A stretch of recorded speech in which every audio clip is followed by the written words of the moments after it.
Go open your refrigerator right now. I'll wait. Somewhere in there, probably the bottom drawer, there's a bag of something slimy you paid good money for 2 weeks ago. Lettuce, maybe. Half a bell pepper.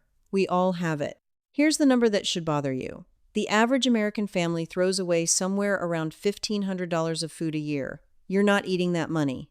You're carrying it home, letting it rot, and hauling it to the curb. 6 years ago, my son married a girl who grew up outside Osaka, and the first time I watched her shop and cook for a week, I felt a little foolish.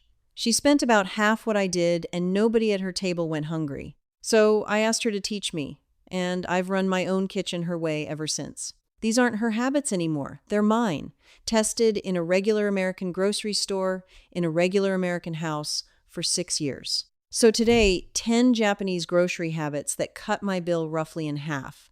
They're counted down for a reason. Number 1 saves me more than the other 9 combined, and it's the one I fought hardest against. Let's go. Number 10, shop your own kitchen first.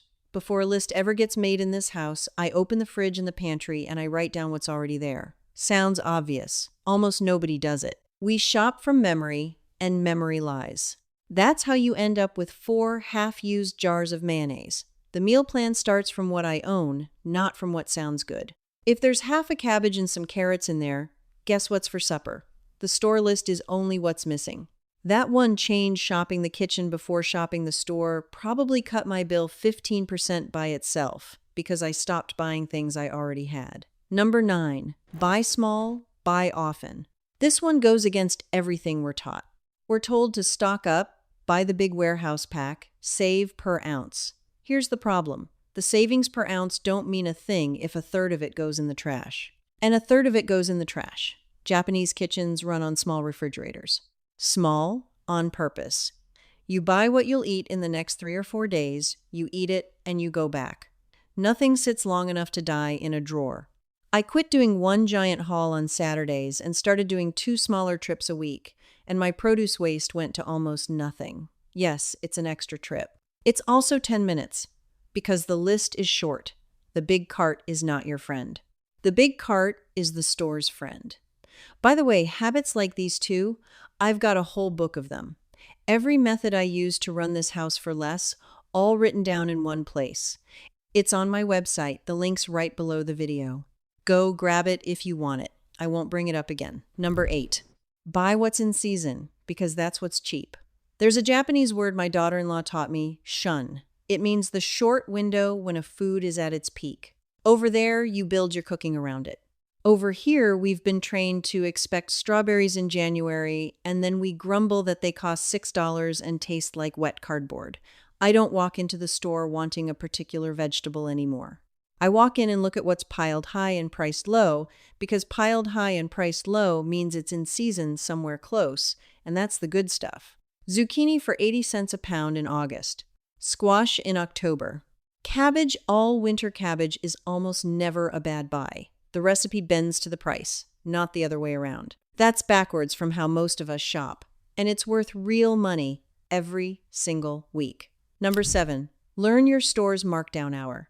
In Japan, everybody knows about the half-price sticker. About an hour or 2 before the supermarket closes, someone walks the aisles with a sticker gun and marks down everything fresh that won't survive to tomorrow, and there's no shame in it.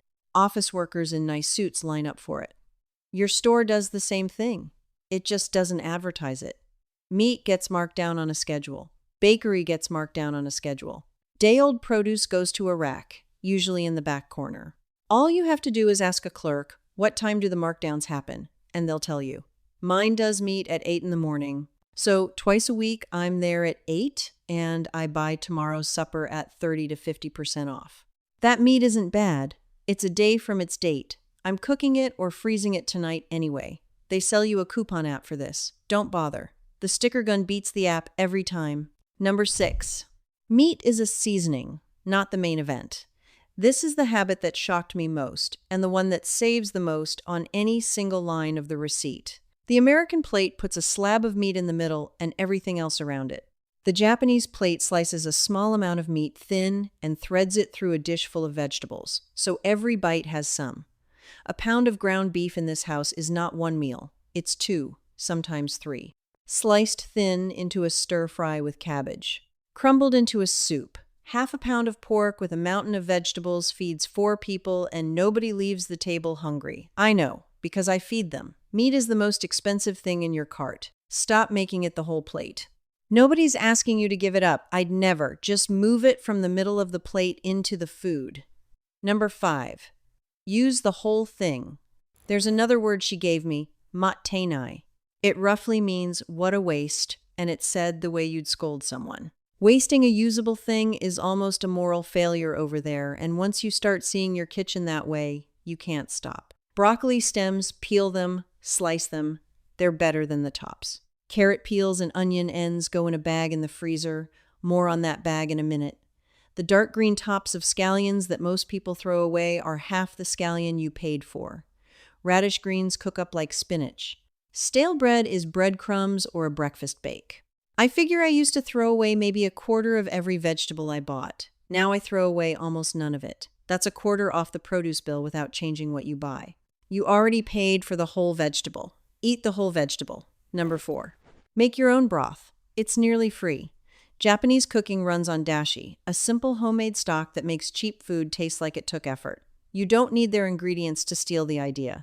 Remember that freezer bag of onion ends and carrot peels? When it's full, it goes in a pot with water, maybe a chicken carcass from Sunday, simmers an hour, and I've got broth for the week. Cost. Basically nothing, because every ingredient was headed for the trash. Why does this matter for the grocery bill? Because broth is what makes humble food good.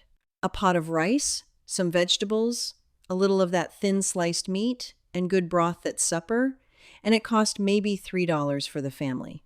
Without the broth, you'd be reaching for a jarred sauce at $4 a jar or a carton of stock at $3.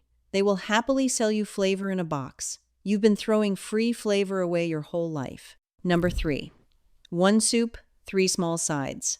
This is the shape of a traditional Japanese meal. They call it 1 soup, 3 dishes, rice, a bowl of soup, and a few small sides. And it is quietly the cheapest way to put a full meal on a table that I have ever found. Here's why it works. 1 big main dish means 1 big expensive ingredient carrying the whole meal. Several small dishes means every meal is a place to use things up. Last night's leftover green beans aren't a sad container in the fridge anymore. They're one of tonight's sides, and they look like they belong there. A single egg becomes a dish. Half a cucumber with vinegar and salt becomes a dish. The soup is that free broth with whatever's around floating in it.